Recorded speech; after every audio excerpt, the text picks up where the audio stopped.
আসসালামু আলাইকুম ভিউয়ার্স, কেমন আছো তোমরা সবাই? আশা করি খুব ভালো আছো। আলহামদুলিল্লাহ, আমিও খুব ভালো আছি। আজকে তোমাদের সঙ্গে আবার একটা ভিডিও শেয়ার করতে চলে এসেছি। ভিডিওটা কিন্তু অতি সাধারণ একটা ভিডিও।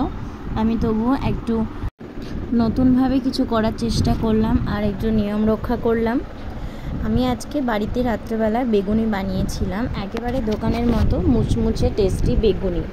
এই বেগুনি চপগুলো কিন্তু তোমরা বাড়িতে সন্ধ্যাবেলা স্ন্যাক্সের সঙ্গে সার্ভ করতে পারবে। এগুলো কিন্তু ছোট বড় সবারই ভীষণ ভালো লাগবে।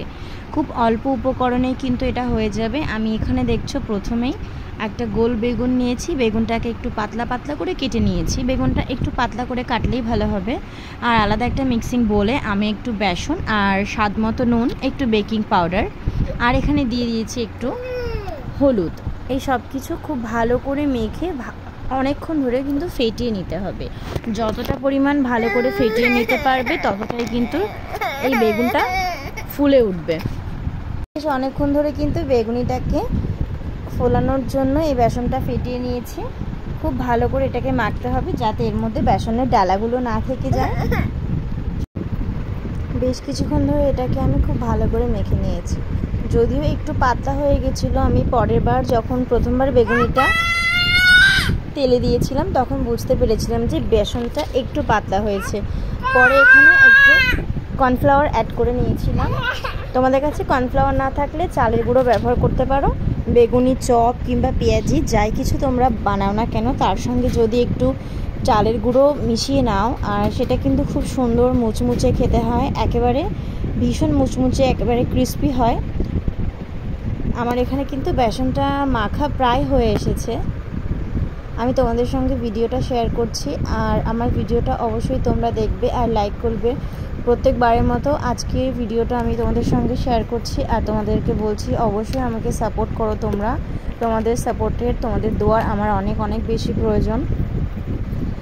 আমি হয়তো প্রত্যেক দিন একই রকম কিংবা ভিডিও আমি একইভাবে হয়তো আপলোড করতে পারবো না, হয়তো খুব বেশি দামি জিনিস দিয়ে খুব হাইফাই কিছু রান্নার রেসিপি তোমাদের সঙ্গে শেয়ার করতে পারবো না। আমার সাধ্যের মধ্যে যতটুকু থাকবে আমি কিন্তু ততটুকুই তোমাদের সঙ্গে শেয়ার করার চেষ্টা করি। আশা করছি তোমরা আমার সিচুয়েশানটা একটু বুঝবে আর আমার ভিডিওগুলো অবশ্যই তোমরা দেখবে এবং লাইক করবে।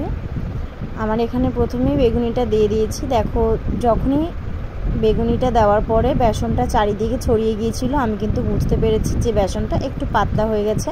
এর জন্য পরে আবার ব্যাটারটা খুব সুন্দর করে একটু গাঢ় করে চালের গুঁড়োর সাহায্যে মেখে নিয়েছিলাম। পরের বারে বেগুনিটা কিন্তু ভাজার সময় বেসনগুলো একদমই চারিদিকে ছড়িয়ে যায়নি, একেবারে পারফেক্ট হয়েছিল। খুব বেশি মশলা কিন্তু এখানে দেইনি বন্ধুরা, দেখতে পাচ্ছ অল্প উপকরণেই কিন্তু এই বেগুনিগুলো ভাজা হয়ে গেছে। আমি খুব সুন্দর করে লাল লাল করে একটা একটা করে ভেজে নিয়েছি। আমাদের আজকে রাতের খাবারে এই ভাজাগুলো হয়েছিল। অনেক রকমের বড়া বানিয়েছিলাম আজকে। তার সঙ্গে যখন একটু বেসন আর তেল বেশি ছিল সেটা তো আর ফেলে দেওয়া যায় না, এর জন্য 2 থেকে 3টে আমি পেঁয়াজ কুচি করে বেসনের সঙ্গে বেশ ভালো করে চটকে মেখে একটু পেঁয়াজি করে দিয়েছিলাম। আমার হাজব্যান্ড পেঁয়াজি খেতে খুব ভালোবাসে, সব রকমের ভাজাভুজি খেতেই ভীষণ পছন্দ করে। এই জন্য আমি সবশেষে এই বেঁচে থাকা বেসন ও তেলটা দিয়ে একটু পেঁয়াজি বড়া ওকে বানিয়ে দিয়েছিলাম। আশা করছি আমার ভিডিওটা তোমাদের ভালো লাগবে বন্ধুরা। অবশ্যই কিন্তু একটা লাইক কমেন্ট শেয়ার করে দিও। আর যদি আমার চ্যানেলে নতুন এসে থাকো এখনই কিন্তু চ্যানেলটা সাবস্ক্রাইব করে পাশে থাকবে। আজকের মতো আমার ভিডিওটা এখানেই শেষ করছি। কালকে আবারও চলে আসবো অন্য কোনো রান্নার ভিডিও শেয়ার করতে। সেই পর্যন্ত সবাই তোমরা ভালো থেকো, সুস্থ থেকো।